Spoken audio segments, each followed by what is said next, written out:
All right, let's welcome him, Kam McGusty, to the show. What's going on, Kam? How y'all doing? Good, man. So I know you have off to a good start to the season, and I want to get into that, but let's take it back to the summer. What that NBA draft process was like for you, workouts, training. What do you kind of remember, or what was that process like for you? It was a great process. It was my first time doing it through my college career. I think I gathered a lot of good information and about my game currently and the things that I could do to improve my game and what would translate to the next level, what wouldn't. So I definitely got some good advice, some good feedback, and also just being able to go through the experience just to get the experience for, my next time going through the process. So I kind of know what to expect. And I'm kind of ahead of the ball game. So, it's definitely a blessing to, be able to go through that experience, do those interviews, talk to those NBA guys and get the feedback that I wanted. And I think you were working with Remy Workouts. Was that correct? Yeah. That, I wasn't doing anything like official with them, but I was there working out with Remy throughout the summer. I would go over there, play pickup with their NBA guys and their pre-draft guys and do workouts there too. So that was definitely a good, fun experience and one that I definitely needed. Just, the the difference between college and NBA is, a lot of people don't realize, it's whole two different games. So being able to get, that experience in just a summer of, NBA competitiveness and NBA pickup, was really a blessing. Who were some of the best guys that you played against this summer? Ooh, that's a good one. Man, I would say Andre Drummond, even though he's a big, I mean, he's a great big. Brandon Knight, he was also a guy I played against that challenged me. I would say those two are the two that stood out the most at Remy's workouts. Justin Anderson too, he's a real physical, strong guard. He was really a tough guy to guard over the summer. And I would say those are the three guys that kind of challenged me the most this summer. Kam, do you watch a lot of NBA stuff, and do you have like an NBA comparison, a guy that maybe you look at, or a couple guys maybe similar games or anything like that? Have you heard some comps and throughout this process? Were you kind of giving that kind of stuff? And then, like I said, do you watch a lot of NBA games? Is there players you like to watch? Yeah, I watch a ton of NBA games. My two favorite players to watch should probably be, I mean, I know it sounds ironic 'cause I play with them, but Trae and Steph, those probably are the two guys that like excite me the most, just the way that they can shoot the ball from so deep and get their teammates involved. Steph's always been, a guy that I like enjoyed watching because when I was younger, it was just crazy to kind of see someone change the game the way that they did. The Warriors are the reason why their team that they had with Clay, Steph, and KD are the reason why everybody kind of evolved into the shooting and taking deep threes and stuff like that. So definitely Steph and Trae, those are my two favorite players to watch in the NBA. And I watch all types of NBA. I watch as much as I can I usually flip from NBA to college. This is the best time of the year for sports, in my opinion. You got NBA, college basketball, NFL, and college football. So, it's pretty cool to be able to have all four of those sports going on, especially with a guy like me. Those are the four sports that I watch the most. So it's definitely a great time of sports right now. I don't necessarily think I play like any of those two guys. A personal comparison to myself, I think personally, I would say Shy, Gilgeous-Alexander from OKC. We're both crafty. We both aren't, the fastest player on the court, but we play at a certain pace to where we're in control of our defender and we're in control of the stuff going around us. We can both shoot it off the dribble, catch and shoot, and facilitate, get our teammates involved. And we're both bigger guards that can play on and off the ball. So I would say, I would compare my game to his a little bit. I mean, from other people, I've gotten KCP, Kentavious Caldwell-Pope, gotten that a couple of times, but I think personally, Shy would be like a similar player that we do the same things and kind of play at the same pace. I wanted to ask. Yeah, go ahead, sorry. Cal. From No, that from that draft process, you probably got a lot of feedback from your game about how you maybe want to evolve from, like you just mentioned, it's totally different game playing college and playing NBA. What's one thing that maybe you heard this summer that you wanted to work on improving from getting the college stage to potentially getting the NBA stage? Definitely just a little more consistent on my 3-point percentage. Basically the feedback I got, and I had to be like a high 30s, low 40s, bare minimum, for my game to translate to what they're doing in the NBA. So definitely working on my 3 a little more, being able to guard 4 positions just because of, my size and versatility.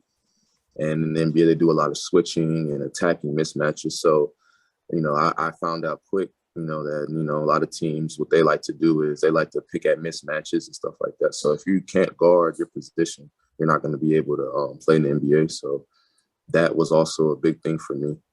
So Cam, you make that decision to return, and obviously some guys left. You returned, and you're off to that strong start. One of the things that I noticed with your game, you just obviously the free throw numbers, but just an overall aggression. The rebounding numbers are up from where you've been. Again, I know it's early, and but again, going to the line, even if shots not falling, what's kind of your mentality for this season, especially with that we've seen here so far? Well, for one, one of the biggest things that I've been trying to work on is just my defense, especially this year. We've been giving up a lot of points in these last couple of games. So being able to be a guy that coach can trust and rely on to guard their best guard or guard whoever's going at the time, that's something that I'm going to have to take a little more pride in, and definitely have to hone in on that. And as far as aggression, I feel like I've always had that aggression to where I can get to the line 8 to 10 times a game. It was just all about the confidence and just actually, having my teammates believe in me. They always believe in me and put me in the right positions. My coaches put me in the right positions with the ball to where I can do what I do best and kind of maneuver through the defense and put pressure on them. So I just have to give the credit to my teammates, my coaches, and just my confidence, just mentally believing that, I can go to the line and shoot and knock down 13 to 14 free throws in a game. I mean, I know that's a lot, and that probably won't be, every game, but, having games like that, just in case my jumper isn't falling, or, if someone else, if Zay has the hot hand or Charlie has the hot hand, being able to get to the free throw line just to, help our team get a different look and, keep the defense honest. Because I feel like when I'm attacking and getting downhill, we're getting to the 1-and-1 quicker, which obviously puts the defense on their heels, because it's like we don't want to foul, but we don't want him to get a layup at the same time. So just knowing those things and being conscious of them and doing that to help my team be aggressive. You were in Charlotte this year for Media Day in the ACC, and it's hard to believe this is your 4th year at the University of Miami, but what has it meant to be able to represent the U on a national stage? Growing up as a kid, the U is one of those universities where you see it on college, on the NCAA football. Like, I love the ibis. I always thought it was a bird. I never knew it was an ibis until I got here. But, the U is more of a like international. You go to a different country and you see that, show them that U, they're going to know what that is. You know what I'm saying? So it's an honor and a blessing just to be able to be represented with this university and the swag that comes with it. Miami always, that green and orange and that U just stands out, so it's definitely a blessing to be able to represent such a prestigious university and, a national emblem. Like, everybody, when they think of the U, they think about the swag and, all that stuff that the U brings to their image, and, just being able to represent that. And like I said, 10, 15 years ago, when I was playing all those video games and watching sports, I'd never imagined I'd be here. So it's just a blessing. Hey, what's it like playing with Isaiah? And I want to ask you about his scooter. See him on campus all the time. What do you think about Isaiah there, and what's it like kind of playing with him? Playing with Zay, I mean, he's one of the better players I've played with. He's a heck of a player. He can shoot it. He can facilitate. He can get to the rim whenever he wants to. It makes my game easier, honestly, being able to play with somebody like that. He requires so much attention from the defense. It just opens up my game a little bit and makes my job easier when you're passing to him or whenever. Like I said, the team has to game plan against him because, it's like you got to kind of play him honest. You can't really give him one thing because he's so good at everything. So, like I said, it's just a blessing to be able to play with somebody that plays at that high of a level, and it just makes my job easier. You touched on Trae, and I've asked you about Trae, playing with Trae before. What was your first impression with Trae Young? Obviously a big time recruit coming in, Mm-hmm. so you guys obviously knew about him, but just what was your kind of first impressions of him? Honestly, I didn't think that whenever he first got to campus, I knew he was good and I knew he could play, but I just didn't, I didn't expect him to do what he did his freshman year. Like after the first couple practices, I was like, okay, yeah, he's like that. You know what I'm saying? But just when he first got here, I knew he was going to be a piece to help us and, a great teammate and was going to help me out, help our team out a lot. But just the way he was playing at my sophomore year was just crazy. I've never really witnessed anything like that. I watched the dude have 20 and 20. I watched him have 40. I watched him, literally dominate the Big 12, scoring and facilitating, and just, kind of changing, like evolving the game a little bit. He was the first player I've seen that people have to literally guard when as soon as he crosses half court. Well, at least that I've played with. So, it was definitely, a little surprising, but at the same time, after playing with him for a little bit and kind of like realizing, hey, he's really the real deal. It doesn't surprise me that he's been an all-star this early in his career.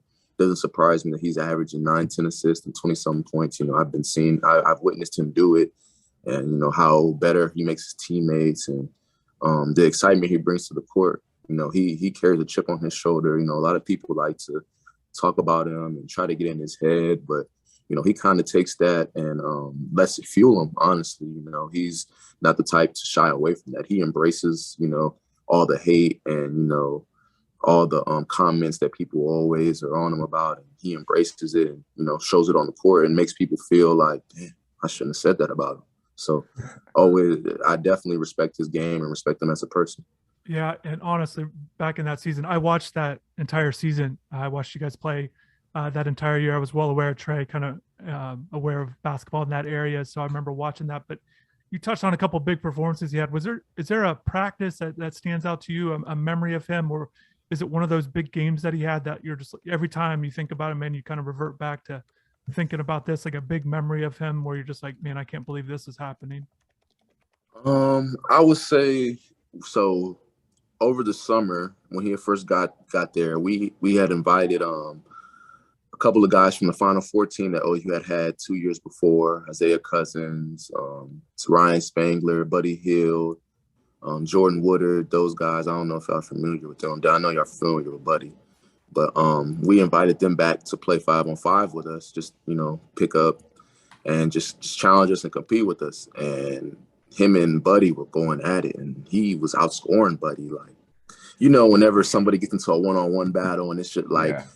Trae wasn't missing. It was like 2-3 games where he didn't miss. And I was just like, man, he's the real deal. Like, that's when I knew, like, all right, like, he can really play. Like, you feel me? Watching Buddy senior year, I was like, man, that's crazy. The fact that he's putting up 23, 24 points a game and shooting all these threes and making them. And I'm looking and watching, a freshman do the same thing, but at the same time, he's throwing alley-oops and getting people open shots. And I was just like, man, he's the real deal. Once I saw him go head-to-head with Buddy and actually, outshoot him and make more shots than him. When you were playing at Oklahoma, and you guys are good over there always are some very intense games that the Sooners play in basketball. I wanted to ask about Texas. That's always got to be one of the bigger rivalries in college basketball. How intense were those games playing against Texas while you were at OU? Man, those games are so, a little more personal for me because, I'm from Texas. So, I grew up Red River rivalry. You know what I'm saying? Those are the games I wanted to go to one when I was a kid. So just being able to, watch that for 15 years of your life, and then finally being able to play in one, it's just amazing. My whole family always comes to those games. Those games are so meaningful, not only for me, but to the state of Oklahoma, to the state of Texas. Like, they take that game really serious. So being able to play against Texas and, not only beat them, but, play good and have your family there, it's just a blessing. It's a lifelong dream, like I said, I've been watching that rivalry for football and basketball since I was 6-7 years old. You know what I'm saying? So just being able to play and actually, witness and have my family there, it was just a blessing. And then there's a lot of debate about what basketball conference is the best. You got some people in the SEC saying they've got the best basketball, the Big 12, the ACC, the Big 10, and not a lot of guys can say they've played in 2 Power 5 conferences. So I wanted to get your opinion on this. How big is the difference between playing basketball in the Big 12 and playing basketball in the ACC? Honestly, I think they're both high-level conferences, and on I would say they fall into the better half of, the Power 5 conferences for basketball.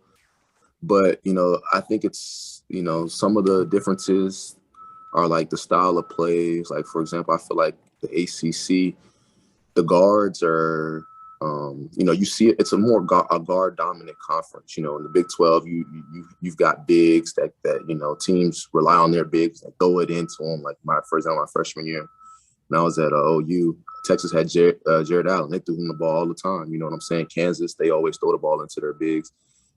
Here in the ACC, I feel like most of the scoring, not all the scoring, but, most of the offenses revolves around the guards, the guard play and ball screens and stuff like that. So I think the style of play is kind of the only difference. In the Big 12, you get beat up on a little more because you play every team twice. So everything you did the first time you played them, you're not going to be able to do the second time. In the ACC, some teams you only play once. You have your 3-4 teams you play twice in the ACC.